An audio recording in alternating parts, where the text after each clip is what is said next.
건강하고 행복한 시니어의 삶을 연구하는 더 놀자 시니어TV의 아들 락장군입니다. 엄마 아빠 밤새 별거 없으셨나요? 통계청 발표에 따르면 2024년 한국의 이혼 건수는 약 9만 1천 건으로 5년 연속 감소세를 보였다고 하네요. 이는 긍정적인 신호일 수도 있지만 여전히 하루에도 수백 쌍이 이혼을 하고 있다는 의미이기도 합니다. 특히 결혼 4년 차 이하의 커플들이 오히려 감소세이고 결혼 30년 차, 그러니까 우리 시니어들이 대상이 되겠죠. 황혼 이혼이 오히려 늘고 있다는 점이 바로 주목할 점입니다. 이혼은 모든 것을 정리하는 마지막 수단이긴 하지만 거기까지 가기에는 많은 것을 해결해야 되는 또 문제들이 있다고 하네요. 그래서 오늘은 이혼 전문 변호사님과 함께 이 이혼이라는 건 또 어떤 건지 또 과정, 방법에 대해서 한번 오늘 얘기를 나눠볼 건데요. 끝까지 영상 시청하시면서 좋은 정보 많이 얻어가시길 바랄게요. 자, 그럼 16년차 이혼 전문 변호사로 왕성하게 활동하고 계신 법무법인 정도의 이상희 변호사님을 소개하겠습니다. 변호사님, 안녕하세요. 네, 안녕하세요. 네, 저는 16년 차 변호사로 천안에서 활동하고 있는 법무법인 정도의 이상희 변호사입니다. 네, 오늘 더 놀자 시니어TV에 초대해 주셔서 감사하고 여러분들께 유익한 정보의 시간 되었으면 좋겠습니다.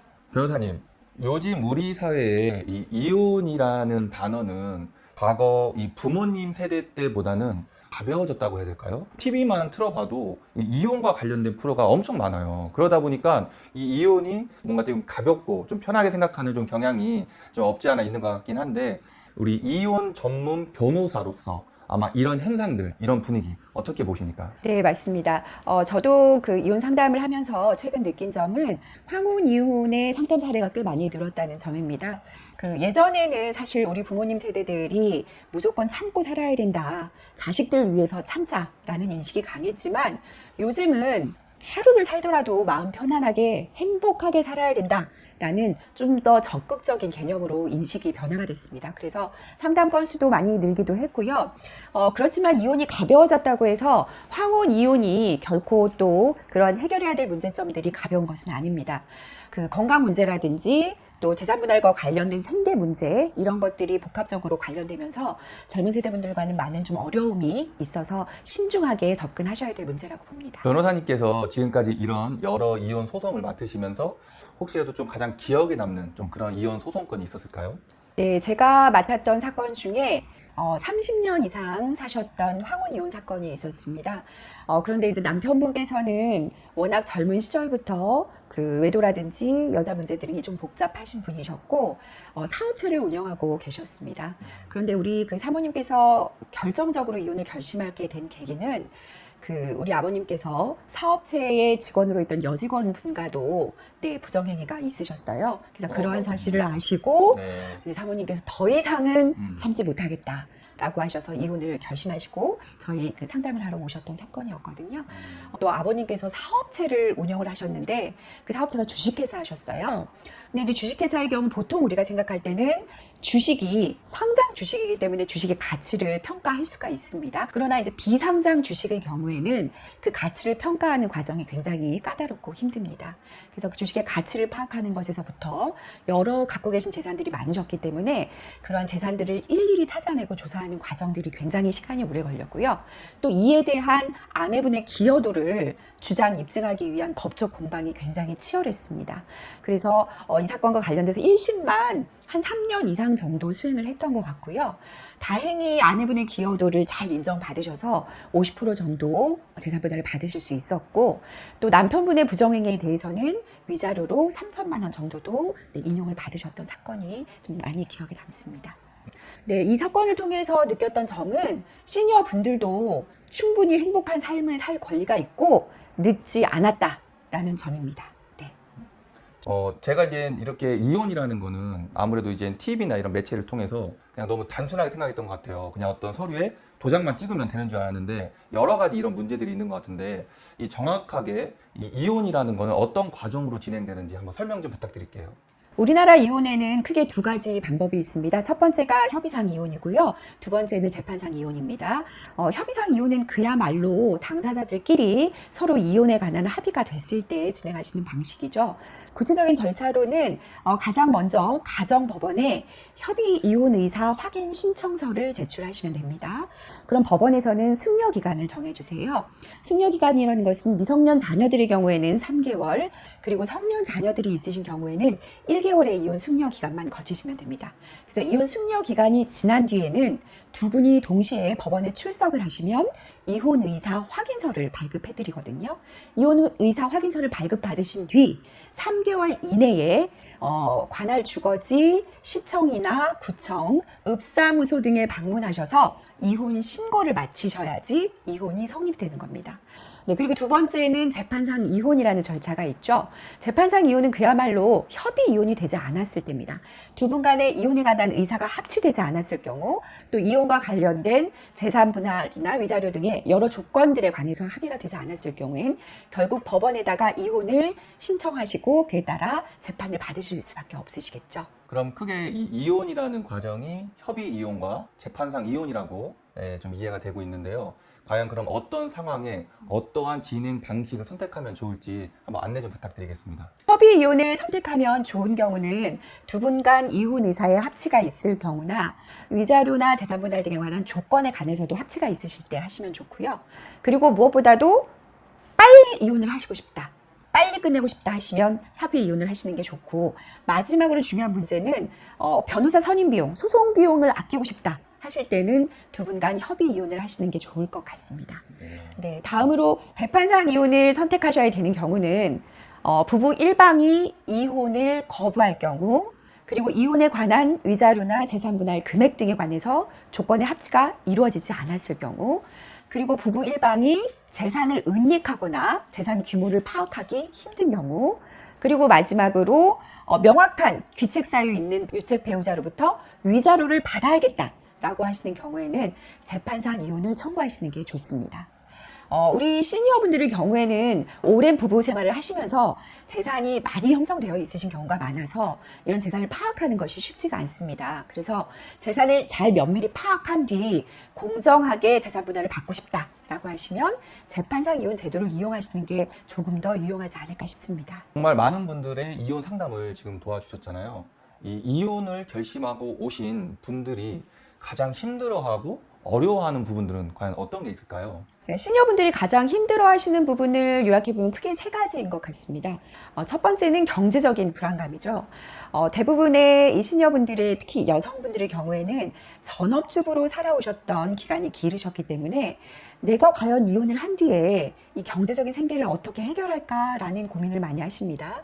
그렇지만 부부 공동으로 형성한 재산이 있다고 하시면 재산 분할을 통해서 기여도를 인정받아서 분할 받으실 수 있기 때문에 큰 두려움 갖지 않으셔도 될 것이라고 생각합니다. 그리고 두 번째로 크게 고민하시는 부분이 자녀들의 반대입니다.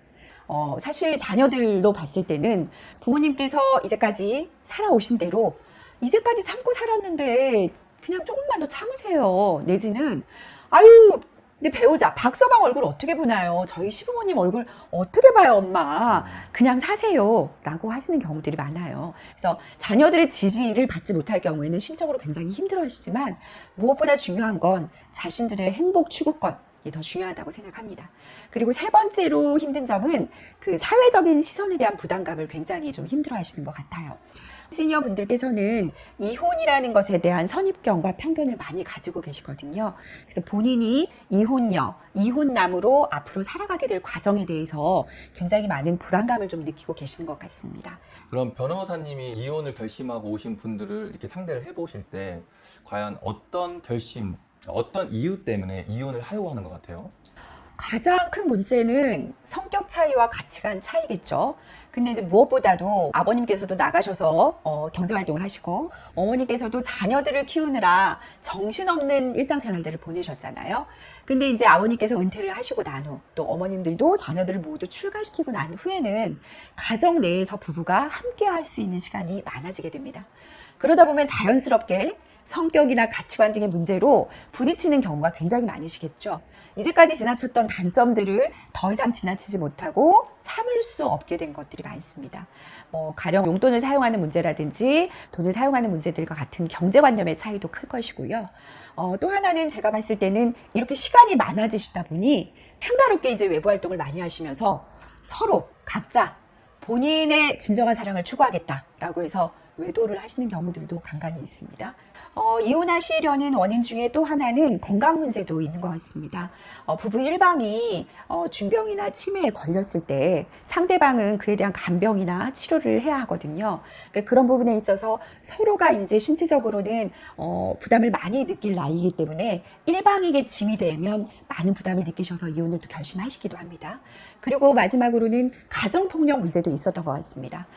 사실은 일상적으로 지속되어 왔던 평생에 지속되어 왔던 가정폭력을 노년이 되신 이후에 자녀들이 없게 된 이후에는 더 이상 참아야 될 이유가 없다라고 생각을 하시거든요. 그래서 오래 묵어왔던 가정폭력 문제를 수면 위로 꺼내면서 이제 이혼을 결심하게 되시는 경우들이 많은 것 같습니다. 우리가 이혼한 사유를 이게 주변에서 제일 많이 접하는 게 아마 성격 차이인 것 같아요. 근데 이게 정말로 핑계로 얘기하는 건지 그게 이혼 사유가 돼서 이혼까지 됐는지 궁금한데 이 성격 차이만으로도 혹시 이혼이 정말 가능한가요? 협의 이혼을 하시는 경우라면 괜찮겠지만 재판상 이혼을 하시는 경우라면 단순한 성격 차이만으로 이혼하시기는 힘드시겠죠.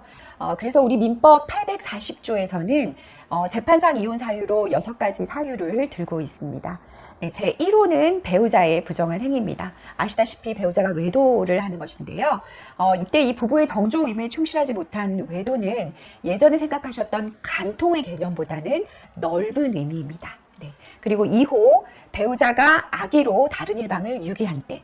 유기라는 것은 결국 방임하거나 버려뒀을 때를 얘기하는 거겠죠. 그리고 3호, 배우자 또는 직계 존속으로부터 심히 부당한 대우를 받았을 때. 네, 폭행, 폭언, 모욕 등 이러한 부당한 대우를 받았을 때를 얘기하는 것입니다. 그리고 4호, 자기의 직계 존속이 배우자로부터 심히 부당한 대우를 받았을 때도 이혼 사유가 되고요. 5호, 배우자의 생사가 3년 이상 분명하지 않을 때. 그 다음 마지막으로 6호, 기타 혼인을 계속하기 어려운 중대한 사유가 있을 때입니다.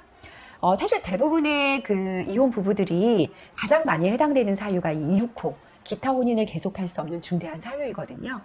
이것은 성격이나 가치관 등 여러 문제로 인해서 더 이상 혼인관계가 지속될 수 없을 만큼 파탄에 이르렀다고 보았을 때 이 6호 사유로 인정이 되고 그래서 가장 많은 사유로 꼽고 있는 것입니다. 이혼 과정에서 가장 첨예하게 대립되고 있는 부분이 바로 이 재산 분할인 것 같습니다.